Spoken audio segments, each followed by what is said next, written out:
du lépp luñ la wax wala lépp luñ la won ci lu mel ni cinéma nga daal di koy gëm di loo. salaamaaleykum Sénégal salaamaaleykum diaspora salaamaaleykum internet 3e Oeil TV tey Sénégal nuyu nañ leen ziar nañ leen béggee nañ leen dañuy ñëwaat pour waxtaan rek sottante xalaat ñu ngi leen di béggee yéen ñëpp di leen ziar di leen wax ne salaamaaleykum béggee nañ leen daal si gàttal béggee nañ leen yéen ñëpp kenn ku si nekk fi nga nekk fekk nañ la fa jox la loxo di waxtaan ñëwaat pour waxtaan ak yéen si beneen numéro encore beneen jotaay. xam nga tey tamit encore comme toujours rek Sénégal moo ñu ñor Sénégal mooy numéro 1 balaa ñuy def leneen quoi Sénégal la ñu am foofu la ñu war a taxaw tey maa ngi leen di béggee di jox loxo sama famille yëpp xam nga di ko commencé si Amath xam nga jox loxo ñëpp ba si suuf mais tey nag tey spécialement soxna yi laay nuyu ba pare balaa may wax leneen quoi damay nuyu Mame Diarra Faye xam nga di nuyu Khady Ndiaye di nuyu Aïta di nuyu Awa Gueye waaw Awa Gueye moom mooy soxna Badou mi ngi fële mi ngi Mauritanie ak Alioune ñu ngi koy béggee bu baax a baax ak Badou yëpp waaw ñu ngi leen di ziar bu baax a baax di ziar tamit Dior Mami Dior mi ngi France moo borom këram Pape Si ak sama jarbaat ci foofu Fama xam nga Aminata Rasoul Maam Fatou Anta Mohamed ñoom ñëpp ñu ngi leen di nuyu di leen béggee di ziar Ndeela ak waaw sëñ Fallou ñu ngi leen di béggee bu baax a baax di ziar Mati Ndiaye ziar Adama waaw madame Badiane ñu ngi koy béggee di leen ziar ñoom ñëpp xam nga maa ngi ziar ñëpp quoi maa ngi jox loxo la ñëpp laay jox loxo ku si nekk fekk naa la fi nga ne la jàpp loxo ne la salaamaaleykum 3e Oeil TV moo fi jaar tey di béggee tamit Pape Ñaan Laay Mbay Ami Diagne ñu ngi leen di béggee yéen ñëpp di béggee tamit xam nga Aziz Diagne di ko jaale tamit rakam bi nga xam ne moo wàññeeku semaine bii Mbay Doone ñu ngi leen di jaale ñun ñëpp waaw waa 16 yëpp sax parce que fii la yaroo fii la nekkee xale ñun ñëpp xam nga suñu rakk la ku baax la xam nga dañ ko ñaanal yàlla rek yàlla xaaree ko àjjana woy ful suuf si kawam te yéexee ñun ñëpp ñu ngi leen di béggee yéen ñëpp di leen ziar maa ngi ziar Nogoy Jaxate di ziar Sofiatou Goudia bi depuis unité 8 béggee naa leen Amet yee salaamaaleykum namoon nañ la yee maa leen raw en fait salaamaaleykum wa rahmatulahi taala wa barakaatu internet 3e Oeil TV ñu ngi leen di siyaar yéen ñëpp ku ci nekk sa tur ak sa sant voilà comme ni ko sama copain waxee di siyaar kulluhum képp kuy béggee 3e Oeil TV fekk nañ la fi nga nekk jox la sa wàccuwaay en tout cas voilà di nuyu sumay kilifa voilà di nuyu sumay petit frère ak sumay soxna di nuyu suma pap te di ko jaale aussi quoi suma sœur bi génn àddina barki démb rahmatulahi barci yàlla xare ko àjjana amiin voilà di ko jaale toute la famille Badji en tout cas dem see sama gars yi waa Sones siyaar kulluxum képp ku yéeroo Sones maa ngi lay siyaar sama siyaar Mayib Sall Méccu Fall Ablaye Seck Tooke Iba Sall Don su ma limee du ma matal Koul Lor képp kuy Moussa Der Ndiaga Thiam ñooñu ñëpp maa ngi leen di siyaar en tout cas dem bitim réew fekk Demba Jacques suñu grand bi waaw dem bitim réew aussi fekk fa sunu gars yi sunu fidèle internet yeeg sama Thomas Mohamed Badji Sini Thiam Bamba waaw ñu ngi siyaar ñëpp bu ñu sañoon dañuy toog chaque jour di leen lim yéen ñëpp mais en tout cas xam leen ni sunu xol ñu ngi sedd ci yéen te ñu ngi leen di bàyyi xel en tout cas di bëgg Laay Mbay Pape Ñaan ak El Hadj voilà ñu ngi leen di siyaar ñoom ñëpp aussi di leen wax na mun nañ leen sama gars yi mais xel yaa ngi ci yéen en tout cas.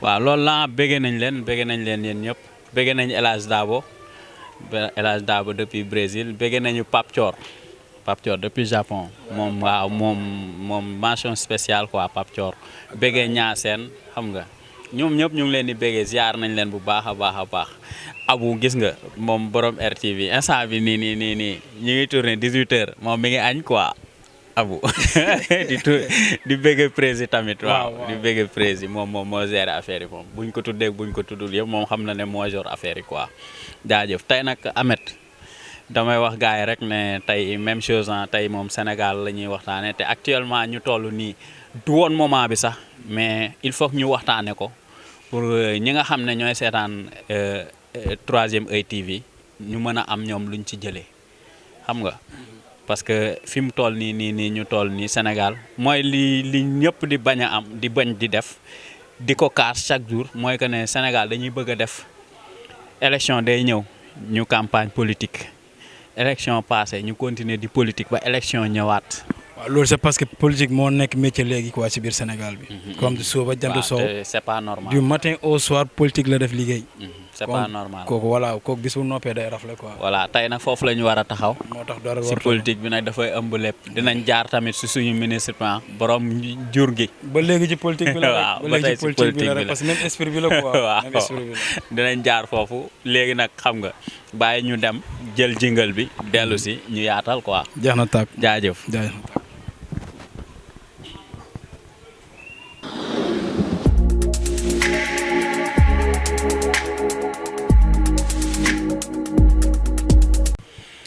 waaw Ahmed. yeah. li ñu wax la rek tey moom politique gu Sénégal la ñuy waxtaane comportement ñenn politiciens sénégalais yi. la ñuy waxtaane waaw léegi nag doo bëgg rek balaa ñun ñuy commencer waxtaan ñu jox gars yi. ñu xool aperçu ñu xool après ñu ñëw ñu wax ci suñu xalaat. incha allah comprendre nga tey foofu laa bëgg ñu taxaw léegi dama bëgg sama waa ji Abou mu génneel ñu affaire yi. ñu ngi jéggalu tamit ñu ngi jéggalu Sénégal yëpp parce que tamit ay mag lañu quoi mais ñoom comme suñu ay rakk quoi comme ay xale. noonu la ñuy doxalee léegi nag nañ dem ñu xool image yi vite fait ñu ñëwaat après ñu waxtaan. Abou ñu dem ci image yi léegi ñëwaat.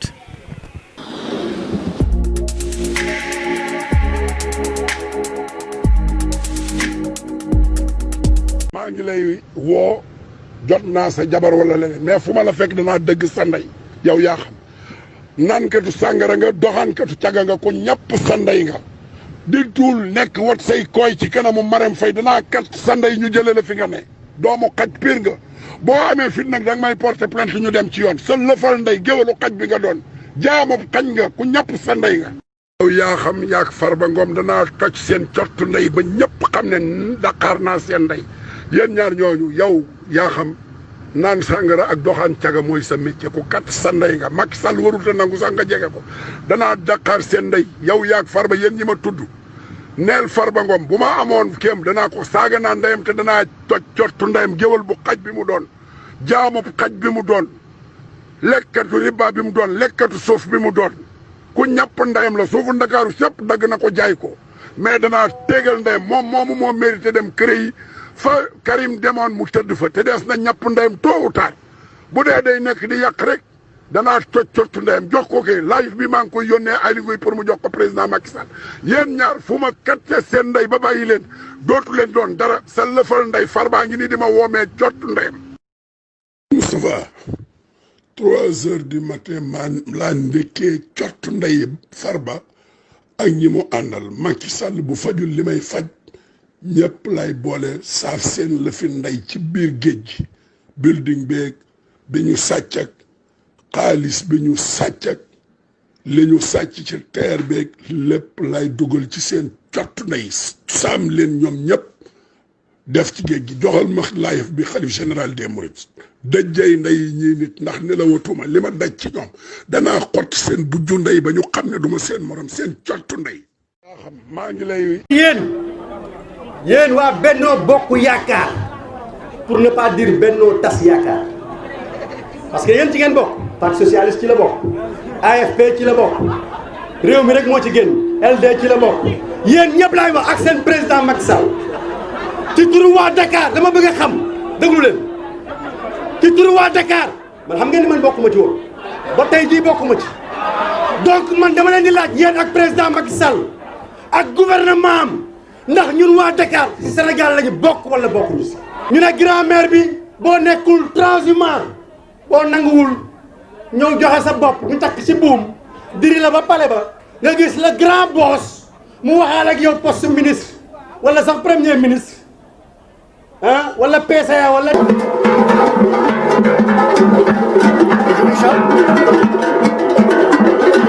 Abdoulaye Wade mi ngi leen di gënal. Abdoulaye Wade lu mu metti woon grand-mère ngi nii toog bu d'accordul dara woo grand-mère ne ko d'accord ma la deuxième alternance avec le président Macky Sall war ngeen xoolaat seen bopp. waaw. man saa yu ma nekk ci yéen dama leen di xool mais damay rey rek parce que man bokkuma ci woon d'accorduma woon amul benn fu ñu mën a joxoñ ne président moo jàppale Khalifa Sall ci lii moo jàppale Moussa Sy ci lii moo jàppale Barthélémy ci lii amul fenn ci Dakar ngeen bëgg a jël état bi bëgg ko xeexee ay maire yoo xam ne waa Dakar ñoo leen joxoñ waa Dakar ñoo leen tànn ne leen yéen la. C'est une hérésie. Le président Macky Sall se trompe lourdement. Donc il saura que nous allons lui donner une raclée à la dimension de celle que nous avons donnée au ministre d'État Mbaye Ndiaye le 29 juin 2014.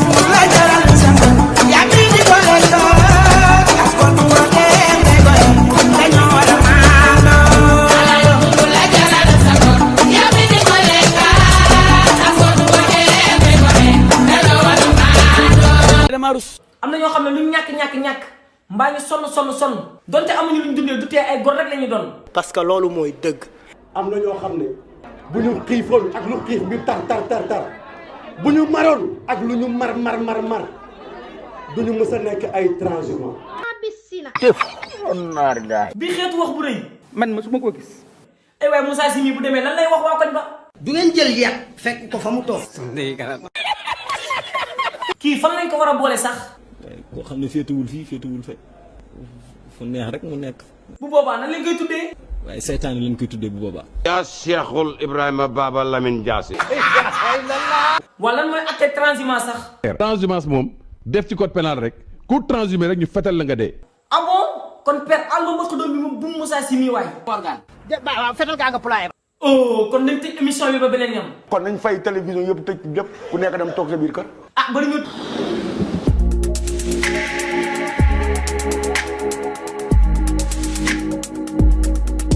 waa Ahmed. gis nga Moustapha Cissé Lo. problème am ak. Yakham Mbaye problème am ak sama beneen waa ji. Farba Ngom. Farba Fouta. waaw léegi nag yow balaa man ma ci sori sax ak gis nga tamit suñu maire Moussa Sy gis-gis bi mu amoon si transhumance gis-gis bu mu amoon si Macky Sall loolu yàggul ah. loolu yàggul dara. Fata xaju fi waaw ban jàngat nga si am ban lecture nga am si suñu comportement politiciens yi suñu leaders yi ñuy woowee leader. ñi nga xam ne ñoo war a yore dëkk bi suba. lan ngay wax si ñoom.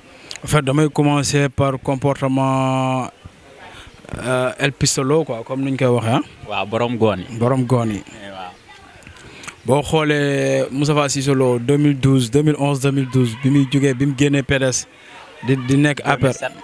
2007 la génn PDS. waaw côté Dekkil Ngor tam jamono yooyu la. Dekkil Ngor voilà moment boobu noonu genre affaire yi rek la fi nekkee woon. comprendre nga.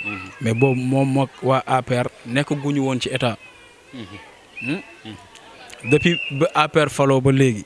yooyu amoon na ay jamono sax gisoon nañ fi ay vidéo yu Moustapha Cissé Lo di ñaanalee kilifaam bam di saaga présent. di xorom. waaw di xorom.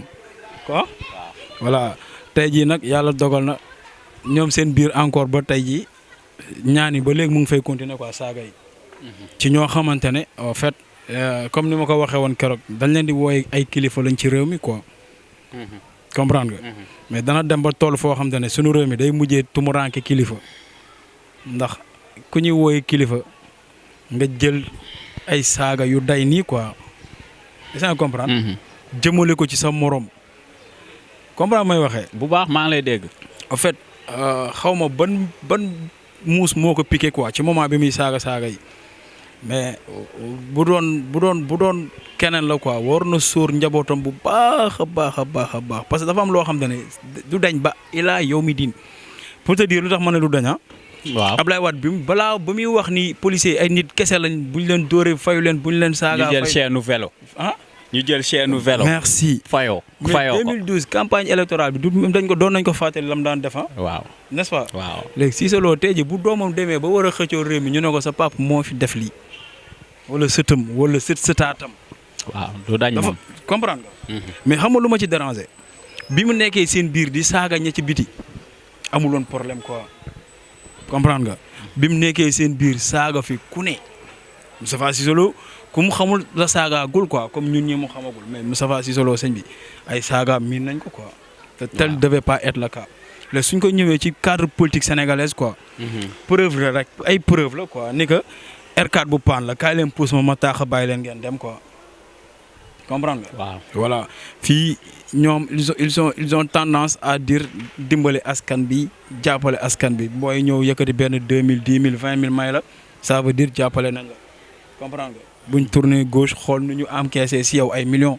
waaw parce que tamit lañ dëkk. sunu xaalis lañ leen di fay.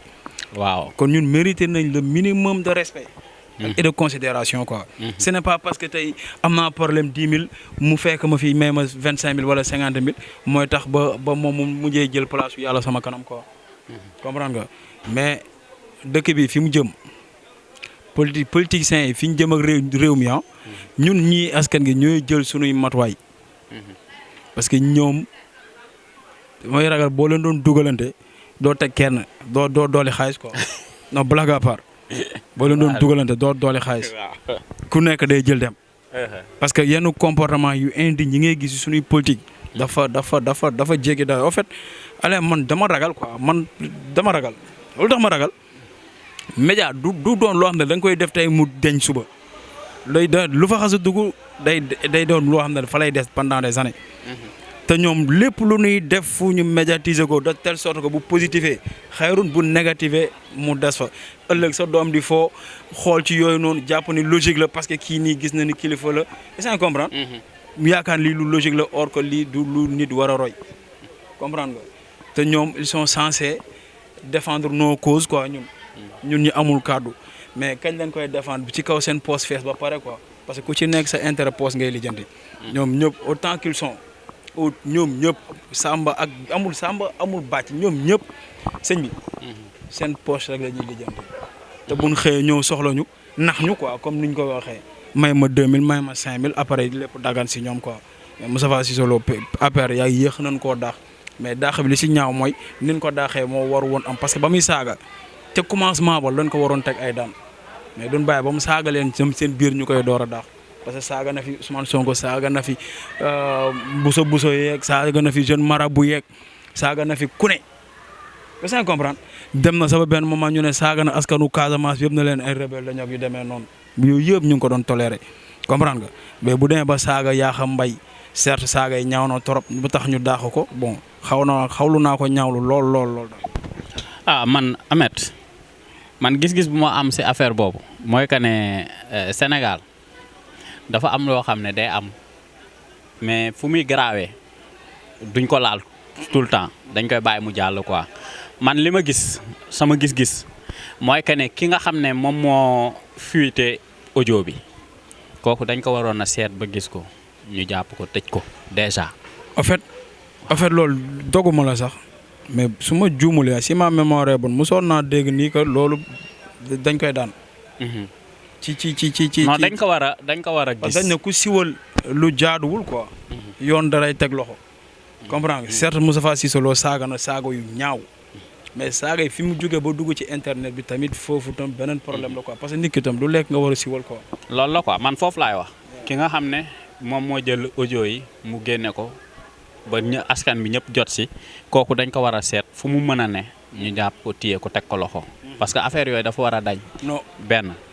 beneen bi man jàngat bi ma am si politique ak politiciens yi nekk Sénégal ni ñuy politiquer bokkul pour man bokkuñu gis-gis quoi parce que Sénégal suñu politiciens yi dañ jàpp ne maanaam yow da ngay nekk si biir nguur gi dama lay jox exemple tey si Moustapha Diakhaté. jox la exemple si Moustapha Cissé Lo comprendre nga. bu fekkee suivre nañ leen xool seen commencement ba fii ñu tollu tey. temm da ngay gis ne cohérence amu si c'est-à-dire bu ma la joxee exemple si Moustapha Diakhaté. dafa nekk ak Macky Sall maanaam bi Macky Sall amee problème ak Ablaye Wade. moom mu dem seeti Macky Sall jàppale ko si xeexam comprendre nga. ànd ak moom ba ñu fal Macky Sall jox ko poste mu nekk fa. ok te bien avant loolu dañ doon ne Moustapha Diakhaté nit la bu ñeme dëgg ok mais durant mu nekk si Macky Sall yëpp déggoo ko mu kaas lu dul ne boo déggee Moustapha Diakhaté mooy que ne daa am ku sànni xeer régime bi mu génn réplique. ok fayu xuloog yow dalanteeg yow comprendre nga def plateau défendre Macky Sall toog na ñaata 7 ans 2012 lañ ko fal. 2019 mu defaat élection gañawaat. mais lu bizarre ci affaire bi ñu falaatee Macky Sall da ko wàcce moom Moustapha Diakhaté. dañ ko pousse. ok mu arrière. ñu dugal yeneen seen si la ñoom Abdou Karim Fofana yi ñëw mooy remaniement bi mujjee def. waaw. si la ñoom Moustapha Diakhaté yëpp arrière. si la ñoom Cissé Lo yëpp arrière. seen fi ñu nekkoon gëdd bi ñu amoon dafa wàññeeku. ok mais bizarre 1 mois 2 mois après loolu nga commencé di leen gis ñuy def ay sorties di sànni xeer joobu régime bi. ok est-ce que comprendre te li ñuy kaas mu nga fi woon depuis 2012 déggoo leen ñu wax ko. si. waaw léegi tey jii boo jëlee kaawu Cissé Lo mi ngi saaga mais booy déglu saaga yi si biir mi ngi wax ay deal. si mu ngi sulli tudd na quoi si terre bi nangam lu ne wax na ko mais loolu yëpp fii la ko fekkoon waxu si ñun buñ ñu nax loolu laay wax keroog si Barthélemy moo yëkkati affaire u littoral bi coow si mu jaral ko lu ne mais moom si boppam signé na fa ay kër yu ñu tabax waaw si mairéem signé na comprendre nga. est-ce que c'est-à-dire ñun fii lañ dëkk mais nekkuñu comme ni ñuy def fas yi takkal leen fii fu ngeen bëgg ñu xool ngeen xool ñun foofu la ñuy xool non loolu du dem sénégalais yi dañu war a yeewu xam ne politiciens yi ñoom ñëpp seen bopp lañ fi nekkal waxuma kii ak kële ñoom ñëpp laa wax commencé ko ci président de la république wàcc ci suuf politiciens yi ngay gis fii yëpp sawaay seen poche moo leen tax a jóg du askan bi li gars yi wax patrie bi avant parti bi amagu fi man xam nga ci kan laay dem taxawi kontaan ci moom ki nga xam ne moom laay gis mu nekk ci biir pouvoir bi nekk ci poste yu mag yi ba pare di dal ci kaw président bi gis nga avocat bi El Hadj Diouf bëri na wax torop avocat du peuple coow li bari na day signalé gauche jaar droite signalé droite jaar gauche coow li bari na trop mais nekk député du ko tee kaas nekk ministre du tax mu noppi moo tax kenn mënu ko canaliser si comprendre nga fu may waxee genre nit yooyu du ne dafa parfait loin de là parce que yenn saa mu défendre ay causes yoo xam ne da di yow jël ko yóbbu géej diigal ko si ndox bi ngay bëgg non sérieux ba muy défendre Yaya Jammeh fii yàggul quoi waaw taxaw si télé yi di ko défendre nangu nekk avocat am te ñëpp ñun xam nga ñun ñu judd barki dem xam nañ ne Gambie saa ay dictature bu doy waar moo fa amoon kon man mënu ma woon comprendre un sénégalais di défendre Yaya Jammeh mun ma woon comprendre loolu mais tamit loo bañ ñombor nangul ko ne ay nopp yu gudd la yor te ku mën a daw la. waaw loolu kenn waxatu ko loolu c'est vrai. coowam bëri na trop mais man tali bi mu nekkoon ba ma koy xam ba tey mi ngi ci kaw tali boobu. wàccul yoon bi quoi. wàccul yoon bi bu waree kaas dina kaas xaw ma nag après nu gars yi di def ak moom ba mu noppi mais dina yóoxu ba ñi war a dégg. borom nopp yu baax yi dégg. après nag lii am après beneen affaire la. man foofu lay xaar suñu politiciens bi yeboo ñu sikkal la bul bañ ko la sikkal neewal ci dëgg nekkal premier ministre président bi di bëgg a jaar gauche nga ne ko du foofu soo waxee ak moom ci biir néeg mu bañ nga génn wax ko ci kaw. ñëpp dégg la mais xoolal Abdoul Mbaye saa waay ñun xamuñu doo sax xam yan xeetu dirigeant la ñu am xoolal Abdoul Mbaye tekk la def ñu yam jël ko jox ko premier ministre mu ne tekk li liggéeyam ñu wàcce ko mu for ay kaba. waaw commencé sànni mais lan lañ bëgg ñoom ñooy des ci nguur gi ba keroog ñuy dee. munta ne sénégalais yi 14 millions la ñu xaw ma 16 millions de sénégalais ñoo fi nekk ku si nekk am nga xam-xam ku si nekk mën nga nekk président ku si nekk mën nga nekk ministre kon poste bi ñu la jox yow jàppal ne am nga sa téeméeri moroom ak juróom-ñaar yu ko mérité. kon bul yaakaar ne yow kese yaa fa war a toog man foofu laay waxee. ok léegi nag yow Ahmed balaa ñoo sori dañuy demaat nga xool encore gis-gisu politiciens yi déglul Amadou Ba ak Moussa Sy nañu waxtaane nañ dem ñëwaat.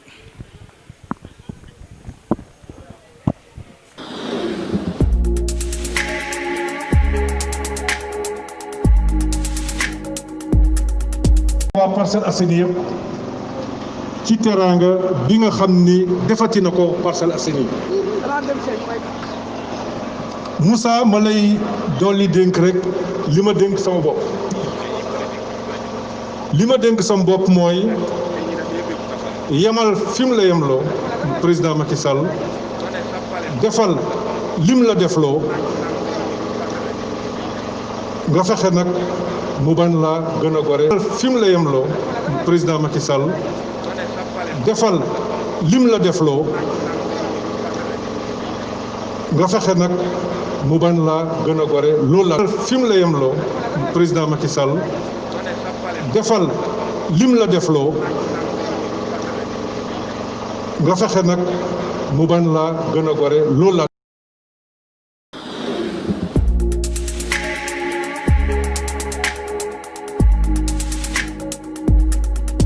waa Ahmed yamal fuñ la yamloo xoolal fuñ la xoolloo xam nga defal luñ la wax yow ban gis-gis nga am si lii waa gis-gis bi xam nga dama koy tënk rek te xam naa su ma waxee yow di nga ma dégg te gëm naa ne suñuy internet aussi dinañ ma dégg comprendre nga su ma la ne avant amoon nañ des députés du peuple di nga ko nangu waaw mën naa ne voilà mën naa la nangul loolu non avant quoi mais léegi des députés du parti moo am genre wax yooyu moo génnaat noonu ku toll ni premier citoyen d'une ville quoi nga ne ko fi le président xoolloo rek nga war a gis fu mu la taxawloo nga war a taxaw waroo koo romb kon yow est-ce que mérité ti nga sa poste comprendre nga ñu en fait dañoo soxla ay njiit yu autonome et puis naa la benn affaire quoi sunu kilifa yi allez dañoo bëgg a wax tey suba ñu teggi seen wax mel ni du woon ñoom comprendre nga sunuy njiit boo parce que duñ matuñu ma kilifa quoi man sunuy njiit dañoo bëgg a wax tey daganal wax dara quoi ba mu dagan ba ñëpp ne lii la yaa ngi comprendre bu subaa ñu xëy raxas ko ba mu set wicc comme si que du ñoom musoon a wax parce que barki Demba Ndiaye rek la ñu fi doon wax moom Moussa Sy dañu wax ni état bi dañuy xaar ku nu takk ci buum ñoddi la réserve pour boo bëggee ñu may la ay poste PCA nii la ko PCA. tu te rappelles. bu baax voilà moom lañu taajaat ci kanam waa Parcelles yëpp di ko fàttali dafa war a yem fi mu war a yem war a xool fu ñu ko xoolloo wax lim ko war a waxloo. yaa ngi dégg voilà loolu suñu problème quoi ñun on a très sérieux dinañ tumuranke ménagère en tout cas loolu laa la bëgg a wax daal ci tënk. ah waaw loolu la boo xoolee yow Ahmed li nga wax nii. mais jàngat boobu moo ci nekk quoi parce que yow c'est-à-dire ñun dañ la teg suñu kanam comprendre nga jël la def la maire nga nekk maire xam nga man Moussa Sy dama ko nawoon quoi dama ko naw sax laay wax parce que lu ko waay mën a waxal su bëggee dindi fii dara day dañ ko am fulla la comprendre nga si ay actam ba xam nga yenn wax yi sax da nga koy dégg ñu koy waxal mais yow mii dëkk si dëkk bi da ngay xam ne da ngay ñaan rek yàlla di ko jubal di yóbbu xelam si loo xam ne lu jaar yoon la parce que si lu mu bëgg a ne da ciy taxaw am ci fulla ak fayda comprendre nga. léegi nag tey moom taxaw na waxoon position ay jamono yàggul de. waaw ba tuddoon PCA. tuddoon na kay poste ñetti poste waaw léegi jamono dox na ba daanaka mën nañ ne dafa intégré ji parti au pouvoir. si jàppale leen si campagne élection yi passé président bi gagné ñu dawal tuuti ñu jël ko def ko PCA port yaa ngi gis situation moo tax àdduna dafa gudd tànk looy wax tey na nga ko gëm ndax subaa tax léegi nag. def nañ ko PCA loolu doyul lii ngay gis nii bi ñuy joxe ceeb yi la. ok. moom mu toog Amadou Ba toog te ñoom ñaar ñëpp ay leader lañ Parcelles. askanu Parcelles toog. waaw Parcelles yëpp toog Amadou Ba jël parole ne ko na nga xool fuñ la xoolloo fi la président xoolloo wax li mu la wax loo def li mu la def loo ça veut dire comme li ma doon wax léegi gis nga boo takkee sareet takkal ko kii yi nii pour mu bañ a xool lijjanti gauche droite ak ginnaaw fi nga ko jëmale rek la war a jëm. ok te c'est très dangereux pour ñun ñu dëkk Parcelles li ñuy ñaan mooy président bi am ambition yu baax. jëmale ko si Parcelles jëmale ko Parcelles sinon musiba dal ñu parce que suñu première autorité après sous-préfet bi le maire Moussa Sy la comprendre nga bu fekkee ne conseil bi ko Amadou Ba jox moom lay doxee bés bu ko président ne nañ def lii luy lor Parcelles da koy def. parce que waaw lay wéyee fi mu toll nii te ñun dañoo soxla tey dirigeant yoo xam ne patrie bi moo leen di gënal parti bi. comprendre nga. askan bi moo leen di gënal seen poche. dañuy sacrifier seen bopp pour askan bi parce que askan bee leen fi teg. beneen bi saa yu gis nga député yuy xeex assemblée xeex mu ngi am fépp ci monde bi dama koy d'accord parce que fu population bi tànnee ay nit yóbbu leen foofu pour ñu daje nekk ci seen intérêt pour défendre seen intérêt la kon foofu mënut a ñàkk xuloo. mënut a ñàkk xuloo mënut a ñàkk xeex mais na nekk ci dëgg. maanaam parti taxawee ne ñu teg patrie bu loolu amee bu ñu xuloowee xeex ñun dañuy tàccu sax ndax dañ naan ñii ñu ngi liggéey mais tey ni ñuy falee député moo njëkkul jaar yoon tey jii muy man di keneen bari naa ci moroom ñoo xam ne du ñu fal député bi kii dem quoi. non bu ñu demee par exemple Benno Bokk Yaakaar la ñuy voté lii seen yoon ci liste député bi kan ak kan ñoo ci ne. ñii Ablaye Wade la ñuy dem voté li yaa ngi fàttaliku élection député yi fi Ablaye Wade defee takkandeeram ci biir. photo yi ci biir bulletin bi. waaw loolu rek lu muy wax bari na.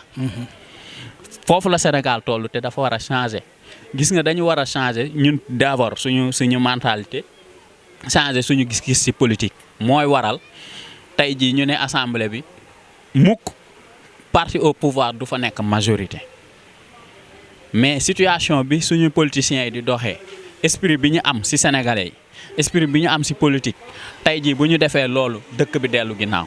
si parce que kon bés bu parti au pouvoir bi naree def loo xam ne proposition bu jaar yoon la bu baax la pour population bi opposants yi dañ koy daaneel. seen yoon new ci. ça c'est vrai ça c'est vrai dañ koy daaneel beneen bi. misaal bi ñuy wax mooy li ñuy wax sànq ba léegi ci politiciens yi. xoolal borom kéwél yi jëlee kéwél boo xam ne réew mee ko moom comprendre nga. di ko yóbbu ci ranch privé. ci taaxu boppam. waaw bu fekkoon ranch privé bi mooy jël di yóbbu ci. kiiwu public bi pour intérêt dëkk bi kenn du wax. bu fekkoon ranch privé ak ranch privé la kenn du wax mais problème bi mooy alalu dëkk bi lañ jël. di ko yóbbu ci propriété privée te kii yore propriété kii ranch privé boobu.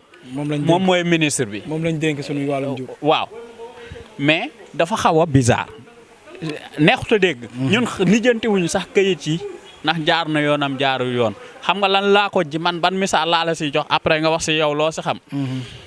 ministre des finances. ñu dénk ko keesu dëkk bi. mu jël keesu dëkk bi. yóbbu biir këram teg misaal boobu laa lay jox. jàngat googu nga ci am daal jàngat boobu laa ci am. te jàngat boobu noonu moom la ci ñëpp am. te jàngat boobu nga ci wax ni nga ko tënkee noonu la ci ñëpp am ça veut dire kii nii jël ay kéwél yi maa ngi dégg gars yi estimé ko benn bu nekk 50 millions xaw ma comprendre nga kon kii bu yoroon milliardu Sénégal itam noonu la koy ropatee par benn di ko dugal biir këram pour intérêt boppam léegi day ñëwaat ci li ñu waxoon sànq ba léegi. suñuy politiciens ils sont trop égoïsme quoi par rapport à leur intérêt ñoom seen intérêt képp la ñuy dox est-ce que comprendre mais dara gënul ñaaw ñu wóolu la dénk la alalu askan bi lépp yow nga jàpp ni sa kër dong la war a rafetee quoi comprendre nga. day ñëwaat rek ci liñ fiy wax boobu ba léegi ñun fu mu toll nii population bi wax nga ko sànq comme ñu takkalee fas pour won ko direction bi rek nga war a jël dañoo dem ba tayaloo nit ñi sax ci tànneef bi ñu war a tànn. comprendre nga cité nga fi léeg-léeg benn exemple bulletin boo xam ne dafay am photo président boo xam ne du nekk député. comprendre nga te da nga koy gis ci élection. est-ce que léegi dañoo dem ba tayaloo nit ñi ci xalaat bi ñu war a xalaat man te maa fal Alain. non Alain wóorul naa fal fas bi wala naa fal mboq bi wala naa fal diw. comprendre pour diw mboq moom moo lay représenté assemblée te mboq warul représenté kenn. nit jëmm moo na fa war a représenté. est-ce que comprendre kooku mën a xeex sunu intérêt xam sunu nakar est-ce que comprendre en fait boo xoolee ci assemblée tantôt di nga ci gis benn député xeex lu am solo lu noble est-ce que dégg mais tantôt nga xool ci biir assemblée gis fa loo xam te ne Alain comme ni ñu koy waxee maa ngi jéegul internet yi comme li ñu naan lamb ji daa bëri violence mais nga dem assemblée fekk fa ay combat yu gën a métti Balla Gaye Modou Lô non blague à part est-ce que comprendre da ngay dem assemblée gis fa combat yu gën a métti Balla Gaye Modou Lô ay kilifa ñu lañu wooyee kilifa di saagante ci biir di dóorante ay kurpeñ am naa ci benn vidéo boo xam ne ba mu ko xoolee sama yaram daa daw dama ko supprimer sur le go parce que en fait ñaanuma yàlla ne ñii ñoo may représenté quoi ñii ñoo yor suma kaddu man ñooñu mënuñu yor suma kaddu léegi kaddu bàyyi ma tëj ko rek pour garder ko pour man quoi loolu laa amoon lu ma ca mais en tout cas ministre boobu noonu tamit bu fekkoon ñu nekk ci état yu normal la avant kenn di def dara moom mooy njëkk a tekkil nombal tànkam ba setal daram ba pare est-ce que comprendre bu dee day engagé waat mu engagé waat mais du suñu réew de tant que sepp ñu sa bool sa loxo ci ndab li doo jóg da nga koy ñiit ba mu bënn waaw Ameth tey gis nga tey jotaay bi loolu la mais man li ma wax rek maanaam ku si nekk ki war a wax toujours du wax quoi bi passé waxoon naa ko xam naa dinañ ne mais ñun Parcelles lañ dëkk bu ñuy jël exemple si ñoom la ñu mën a commencer quoi Amadou Ba bi ko gars yi invité télé gis nga ko taxaw na wax bay défendre ndox bi te du liggéeyam quoi waaw léegi tey jii looloo taxaw ñi ngay dégg ñuy wax ñëpp seen yoon newu ci moom mi géré moom mi jël ay kéwal yóbbu si ranjam na génn mu taxaw wax sénégalais yi nan ak nan la. nit ñi kese moom mën a leeral quoi. voilà nit ñi xam quoi de toutes les façons mooy nekk na si yoon ak nekkul si yoon yëpp jekkul. ci gis-gis. jekkul si gis-gis mënuñu laa dénk ngay jël di yóbbuwaale sa kër. boobaa kenn du la wóolu bu fekkee ne di xeetu dirigeant yi la ñu am na gaay gaaw daw saytu ji kees bi keesu réew mi beneen bi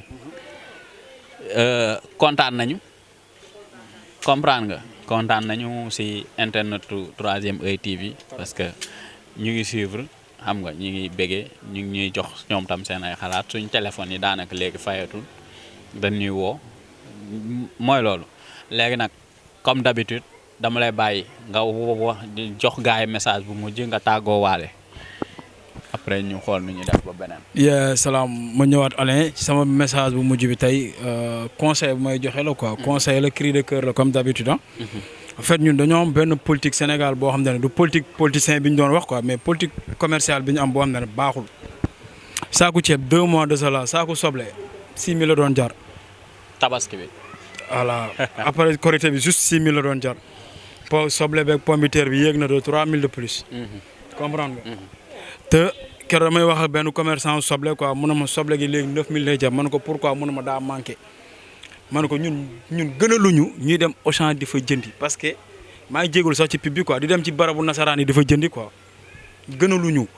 mais yéen a ñuy dàq ñuy dem foofu parce que lii lu manqué day yokku Sénégal mënuloo nekk ci dëkk bu ndaw soble di jar 3000 francs un mois mu yokku ba 3000 francs yokku ba 9000 francs teg ci 3000 juróom-benn téeméer pour jaayal ko say mbokk say askan. est-ce que comprendre ci ñu naan dëkk bi doxul mais ku jekku sa morom rendi dëkk bi du doxee noonu quoi. dëkk du doxee noonu il faut que ñoom ñëpp ku ci nekk comme ni mu koy waxee business bu ku ci jekku sa morom nga jéggale tey bàyyi di def business profitard boobu noonu avancé loowul business. business profitard du avancé loo business di nga ci am loo lekk mais doo ci dem fu sori quoi.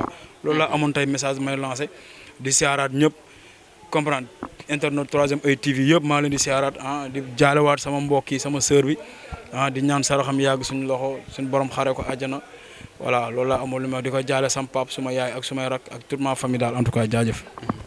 man na tey affaire bu xaw a bizarre laay def quoi damay wax gars yi ñu xool déjà mbaam bi ba pare après man ma doog a tàggoo quoi léegi gars yi xoolal leen seen bopp ñun lu ñu sañee quoi xam nga lii ñu sëf nii mbaam bi lan la.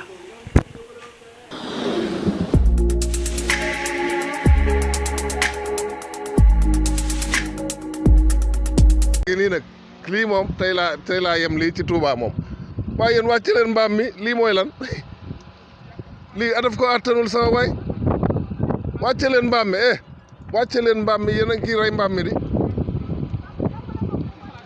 kaay ñu wàcce mbaam mi booy kaay leen jàpp waaye ñu wàcce mbaam mi tey de laa mas a gis lii man mon frère wàcceel mbaam mi ba pare jàpp leen ñu wàcce wàcceel damay caméra man policier la wàcceel jàppal ma wàcceel kii ba pare wàcce leen waaw jàpp leen ay wàcc leen lii dafa diis sama waay lii xam ngeen ni benn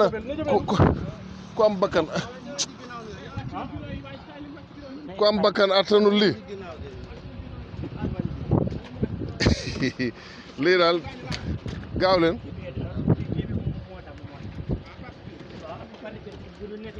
la ilaha illallah lii c'est du jamais vu xaaral ñëw leen jàpp leen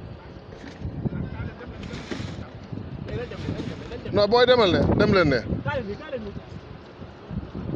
jàpp leen na ñëpp dem fee lii moom kenn mësu koo gis di waaw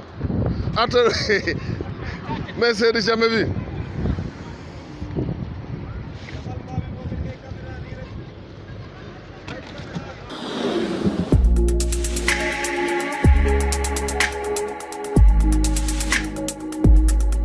voilà léegi Ahmed gis nga mbaam bi niñ ko sëfee ba mu mujj xam nga tey daj na ay coono yu metti quoi fii nii may wax sénégalais yi rek ñuy am yërmande si mala yi xam nga parce que ñoom ñëpp dañu am bakkan nañu am yërmande di xool liñ ciy def te li nga gis si mbaam bi ñu yàpp ko ay ndox loolu lañ doon waxtaanee semaine passée seen eau dafa war a ubbi ndox bi gars yi jot ci ndox bi boobaa lii nii mën na bañ a am ni nga gisee nii si mbaam bi loolu yenn saa noonu ngay gisee fas yi si gaz yi noonu ngay gisee fas yi si ceeb yi noonu ngay gisee fas yi si suufu géej gi doy na waar comprendre nga li ñu dul maanaam loo xam ne machine a ko war a def moom la ñuy jël sëf ko si kaw mbaam yi loolu la ñuy jël sëf ko si kaw fas yi te nit dafa war a am yërmande c'est trop quoi lii moom baaxul nañ ko gars yi moytu c'est vrai que dañ leen di liggéeyal mais na ngeen leen jox ñu lekk ba suur na ngeen leen jox ñu naan ba màndi et puis na ngeen leen di sëf lu ñu àttan surtout loolu te dóor bi mën naa ñàkk gars yi loolu la woon tey message boobu laa leen doon jox si 3ème Œil TV ngeen gën di abonné nag yokk leen abonné yi gën leen di suivre émission yi di ko like xam nga ñu ngi leen di bëggee yéen ñëpp di leen ziar di leen wax ne xam nga tey fii la ñuy yem xam naa ba beneen dimanche ñu gën a waxtaan di ñaan nag Sénégal tabaski baa ngi ñëw borom kër yëpp ñu ngi leen di ñaanal ñu am xar amiin amiin xam nga xottil seen soxna yi xottil seen doom yi yàlla woyo fa lépp daal jaaykat yi nag bàyyi leen jaan yi ngeen di laxas si affaire yi na affaire yi yomb bëgge nañ leen yéen ñëpp ziar nañ leen Maam Fatou Ba bëgge naa la bu baax a baax a baax bëgge naa la bu baax a baax a baax bëgg naa la bu baax a baax yàlla na ñëpp am jàmm yàlla na Sénégal ñëpp am jàmm Lori ak Ange ziar naa leen jaa ngeen jëf wasalaam.